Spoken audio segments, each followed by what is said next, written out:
Hi, I'm Rev Myron. I'm a minister through Pathways of Light, and I've been a Course in Miracles student for 43 years. I'm going through the lessons again this year, asking Jesus to clarify for me, and then I write from that clarity. And that's what I'm sharing with you today. So let's get started. We're looking at lesson 238. On my decision, all salvation rests. Father, your trust in me has been so great, I must be worthy. You created me and know me as I am, and yet you placed your son's salvation in my hands and let it rest on my decision. I must be beloved of you indeed, and I must be steadfast in holiness as well. What you would give your son to, and that you would give your son to me in certainty that he is safe and is still part of you and yet is mine because he is myself. I'm going to read that sentence again.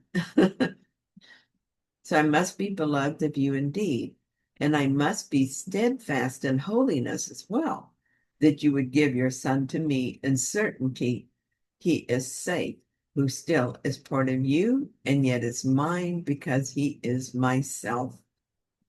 And so again today we pause to think how much our Father loves us and how dear his Son, created by his love, remains to him whose love is made complete in him.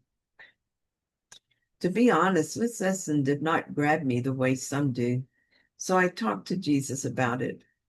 Then I waited and I began to reflect on what it means that God trusts me to find my way home. He created me so he knows what I'm capable of. Tears began to form at this thought, and I realized there is still this kernel of self-doubt in my mind. Oh, how I pray that God is right about me. Mostly, though, I feel confident in my success. But then I notice a doubt arising about others. If we must wait for everyone else to awaken before we return home to our Creator, what if it never happens?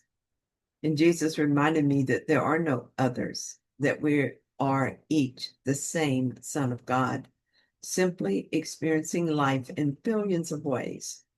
So the one I doubted, that is me, having that experience. If I'm assured of success, then I am assured of the success of the whole. The question then becomes, how can I help my many selves to awaken? I know how I fail to help. It's when I judge and hold grievances. I also know how I succeed when I withdraw what I have projected onto others. Look with the Holy Spirit at those projections and let them be corrected. In doing so, I help all aspects of the sonship. So I do that. I chose one person whom I strongly disliked and judged partially. I worked on withdrawing those projections and seeing them in my own mind. Then I let them go.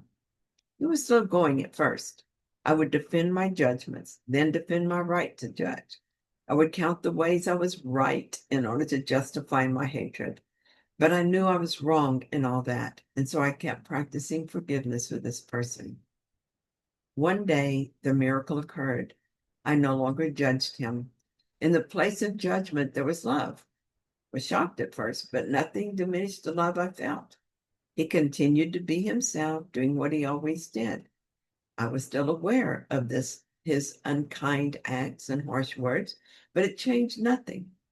I didn't love him because I found a way to justify his story or suddenly agreed with his actions. I just loved him. That love has never faded. The love I feel for him is a love that I am beneath all the human attributes we labor under. Forgive them, and love is what remains. This is how I help him. My love supports his journey toward awakening, and at the same time, it supports mine and ours. Another gift from this shift to love is that it has affected all my relationships.